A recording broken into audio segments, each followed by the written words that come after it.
సందర్భంగా 50 మంది భారతీయులకు నా హృదయపూర్వక శుభాకాంక్షలు.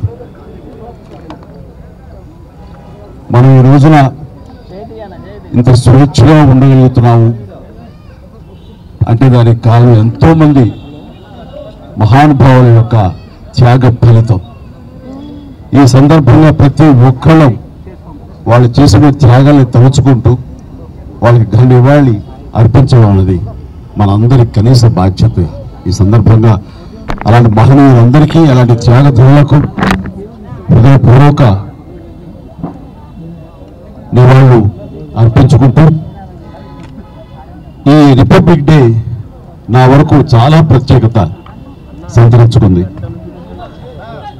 కారణం 45 సంవత్సరాల నా సుదీర్ఘ సినీ ప్రయాణంలో నేను ఈ కళామ తల్లికి సేవ చేసుకోవటం, అలాగే ఇతోధికంగా కళాకారులకు సామాజిక బాధ్యత కూడా ఉంది అని గుర్తెరిగి అది నా బాధ్యతగా భావించి ఎన్నో సంవత్సరాలుగా ఎలాంటి విపత్తు జరిగినా ఎలాంటి అవసరార్థులకు ఆయా సమయంలో నేను అండగా నిలబడటం అన్నది నా బాధ్యతగా భావిస్తూ అలా నడుచుకుంటూ సామాజిక సేవ కూడా చేసుకుంటూ వచ్చాను.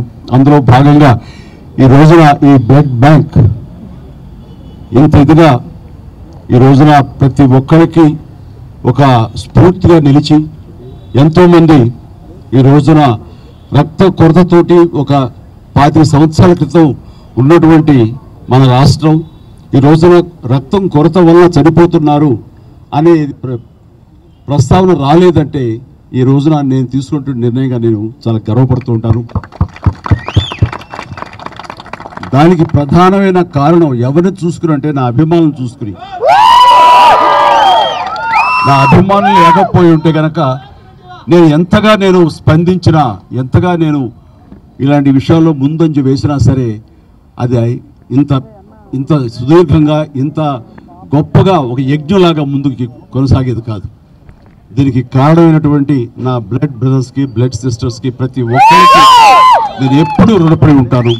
ఇదే స్ఫూర్తితోటి ఇదే విధంగా మీరందరూ కూడా సామాజిక సేవ చేస్తూ నన్ను ఉత్సాహపరుస్తూ నేను మరింత స్ఫూర్తితోటి ముందుకు వెళ్ళేలాగా మీ అండదండలు నాకు అందిస్తూ సాగాలు కోరుకుంటూ ఇందాకన్నట్లుగా ఈ యొక్క రిపబ్లిక్ డే ప్రత్యేకత ఏమిటంటే నా ఈ సేవలన్నీ గుర్తించి 2006లో నాకు పద్మభూషణ్ అవార్డు ఇచ్చారు. అదే చాలా ఎక్కువ, చాలా ఎంతో ప్రోత్సాహాన్ని ఇచ్చింది.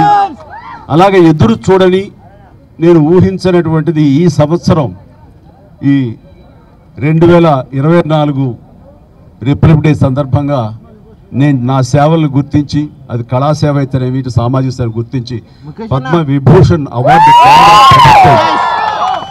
ప్రకటించడం అనేది నా అంతరంతరాల నుంచి హృదయపూర్వకంగా నేను దీనికి కారణభూతులైనటువంటి ప్రతి ఒక్కరికి నా హృదయపూర్వక ధన్యవాదాలు తెలియజేసుకుంటున్నాను. కేంద్ర ప్రభుత్వానికి అలాగే ప్రధాని మోడీ గారికి ప్రత్యేక నా ధన్యవాదాలు తెలియజేసుకుంటున్నాను. అలాగే ఈ రోజున పద్మ అవార్డు గ్రహీతలు అందరూ ఎవరైతే ఉన్నారో ఈ పురస్కారాన్ని గ్రహించిన వాళ్ళు ఎవరైతే ఉన్నారో వాళ్ళందరికీ కూడా నేను మనస్ఫూర్తిగా నా శుభాకాంక్షలు తెలియజేస్తున్నాను. జై హింద్.